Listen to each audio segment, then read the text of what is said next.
Masalah kepemimpinan di muka bumi di negara manapun, mereka yang atur. Siapa yang pantas dinaikkan, siapa yang tidak lagi layak untuk bertahan, siapa yang diturunkan. Kalau mereka punya rencana ini wajib turun, wajib kita jatuhkan, dijatuhkan. Maka tidak ada satupun organisasi yang berani menentang mereka, melainkan organisasi itu akan mengalami nasib yang sangat mengerikan. Tidak ada satupun penguasa dan presiden di muka bumi ini yang berani menentang mereka kecuali dibuat makar sejadi-jadinya.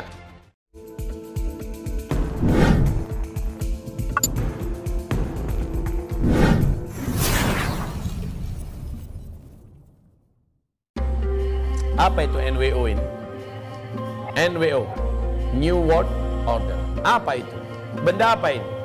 Ini adalah sebuah istilah baru yang diusung oleh para pemegang dan penggenggam kekuasaan dunia, Illuminati dan Freemasonry.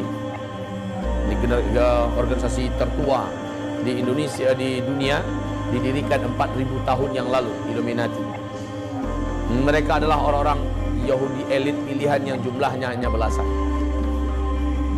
Mereka menggabungkan semua potensi dan kekuatan mereka, bergabung dengan para elit-elit penggenggam ekonomi dan orang-orang kaya nomor 1, nomor 2, dan yang ada di papan atas di dunia. Ibarat Allah yang kami muliakan, mereka ini punya satu matlamat dan tujuan. New World Order adalah mengatur kepemimpinan dunia sesuai dengan selera mereka, dengan cara dan jalan apapun saja. Ini New World Order. The New World Order punya target. Masalah kepemimpinan di muka bumi di negara manapun, mereka yang atur. Siapa yang pantas dinaikkan, siapa yang tidak lagi layak untuk bertahan, siapa yang diturunkan. Kalau mereka punya rencana ini wajib turun, wajib kita jatuhkan, dijatuhkan. Maka tidak ada satupun organisasi yang berani menentang mereka, melainkan organisasi itu akan mengalami nasib yang sangat mengerikan.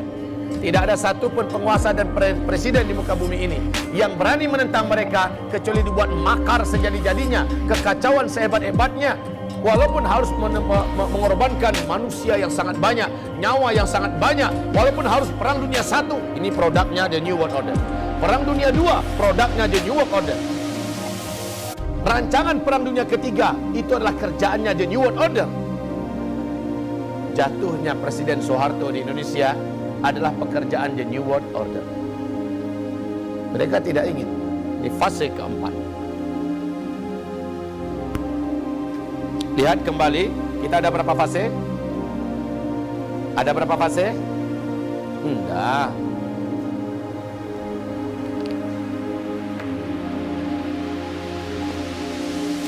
Rasulullah bersabda dalam hadis riwayat Imam Ahmad, ada 5 fase. Fase keempat, fase yang memimpin di seluruh negeri di muka bumi ini, termasuk di negeri Islam, adalah para diktator. Ini fase kediktatoran. Nasib Islam dan kaum muslimin betul-betul sangat berat pada fase keempat ini. Makin bergerak, waktu ke depan naiknya grafisnya seperti ini, naik. Berat betul menjadi orang beriman pada fase ini. Karena yang kita hadapi makin bertambah waktu, makin berat daripada sebelumnya. Dalam segala hal kehidupan. Karena targetnya, baik itu segi ekonomi, lumpuhkan ekonomi umat Islam. Agar umat Islam menjadi fakir. Kan ada hadisnya kan? Walaupun ini hadis dari athar sahabat, kadal faqru ayyakuna kufra. Miskinkan mereka, fakirkan mereka, biar mereka mudah kita kafirkan. Fakirkan mereka, kita kafirkan mereka. Nah, ini target mereka. Rezeki kesehatan. Make him sick, you will be rich. Buat mereka semua sakit, biar kamu bisa kaya. Jadi mereka ciptakan virus, mereka ciptakan penyakit, mereka sebar melalui udara, melalui jet-jet yang berterbangan, mereka sebar melalui makanan, melalui minuman, mereka sebar melalui obat-obatan yang mereka ciptakan. Itu dimasukkan ke seluruh dunia, apalagi ke negeri muslim. Ini program The New World Order, jahatnya mereka luar biasa. Mereka ciptakan vaksinasi, mereka ciptakan ini dan itu, lalu mereka paksakan untuk disuntikkan kepada manusia-manusia manapun di muka bumi ini, dalam rangka membuat mereka sakit, membuat mereka lemah, membuat ras mereka rusak, dan cukup mereka saja yang kuat dan sehat. Ini program mereka, Pak. Dan itu terus naik ke atas. Maka imun yang terkuat hanyalah dalam Islam. Ini yang menyebabkan mereka benci Islam ini. Satu-satunya yang mampu bertahan dari segala serangan The New World Order adalah orang-orang Islam yang betul-betul berpegang erat dengan Islamnya. Ini yang sulit untuk dikuasai oleh The New World Order. Makanya mereka melihat musuh terbesar, teroris yang paling hebat buat mereka adalah Islam. Ini Islam yang macam mana? Islam yang kafah. Di segi pendidikan, jangan ditanya Pak. Di segi pendidikan, betul-betul sangat memilukan hati sekarang pendidikan. Makanya tadi saya baru menyampaikan kajian. Saya sarankan anak-anak kita sekarang, kalau masih kecil-kecil macam ini ya, pastikan mereka hanya masuk ke pondok pesantren tahfiz Quran. Godok mereka murni dengan Al-Quran. Bersihkan semua apapun pelajaran mereka sebelum selesai Al-Quran. Pastikan SD mereka selesai Al-Quran. Ilmu Al-Quran mereka tamatkan di masa-masa SD. Nanti baru tingkat SMP mereka pelajari ulum syar'i, fikih, usul fikih dan lain-lainnya. Sampaikan mereka ketika SMA. Baru setelah itu masukkan mereka ahli elektronik, silahkan. Ahli kedokteran, silahkan. Ahli fisika, ahli kimia, ahli biologi. Sementara level mereka sudah level ulama. Sejak dari SD mereka digodok untuk akrab dulu dengan Al-Quran. Rasul begitu cara mendidik para sahabatnya. Umar, kamu lagi pegang apa, kata Rasul pada Umar bin Khattab. Apa kata Umar? Suhufu Taurat ya Rasulullah. Ini adalah lembaran-lembaran Taurat. Merah muka Rasulullah. Umar, apaan kamu ini? Yang saya bawa lebih sempurna dari yang dibawa oleh Musa. Hai Umar, kalau Musa sekarang ini hidup, dia pasti akan menjadi pengikut saya. Sendal saya dia yang bawa, hai Umar. Dan ini pernyataan Musa juga dulu.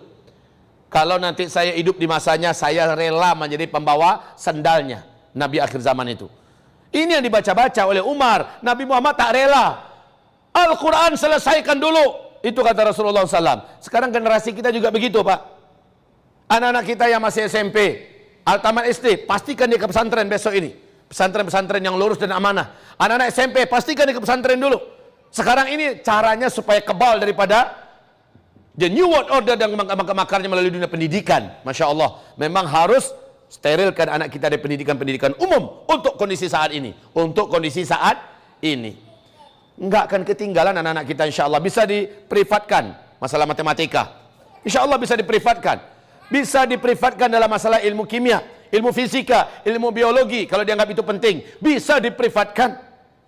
Gampang, yang penting agamanya tuntaskan dulu. Sehingga anak-anak ini kemanapun dia berada, dia sudah mampu memprotek. Dia sudah punya imun yang kebal dari serangan Masih Dajjal yang dijadikan sebagai corong Masih Dajjal. Inilah dia kerjaan daripada The New World Order. Mesinnya adalah Illuminati dan Freemasonry. Yang sering tokoh-tokohnya punya lambang begini loh. Ada sudah gini-gini gayanya tuh. Ya, kalau sudah begini gayanya, itu jelas di kaki tangan Dajjal tuh. Kalau ada begini, ini Freemasonry. Kalau ada tokoh-tokoh pemimpin di dunia yang gayanya begini-begini, asal berfoto dia begini, jelas Dajjal. Inilah kaki tangannya Dajjal. Ini yang bergerak adalah Freemasonry, di mana menjadi salah satu di antara mesin penggerak The New World Order. Dan mereka akan membantu kekacauan di setiap negeri dan negara manapun. Perhatikan di Indonesia, ada nggak yang gini-gini gayanya? Di kalangan pemimpin kita. Kalau ada, maka dia kaki tangan Freemasonry. Kecuali kalau dia bodoh sangat. Tapi kalau pekerjaannya ternyata mengarah ke situ, jelas. Karena memang itu mereka diprogram.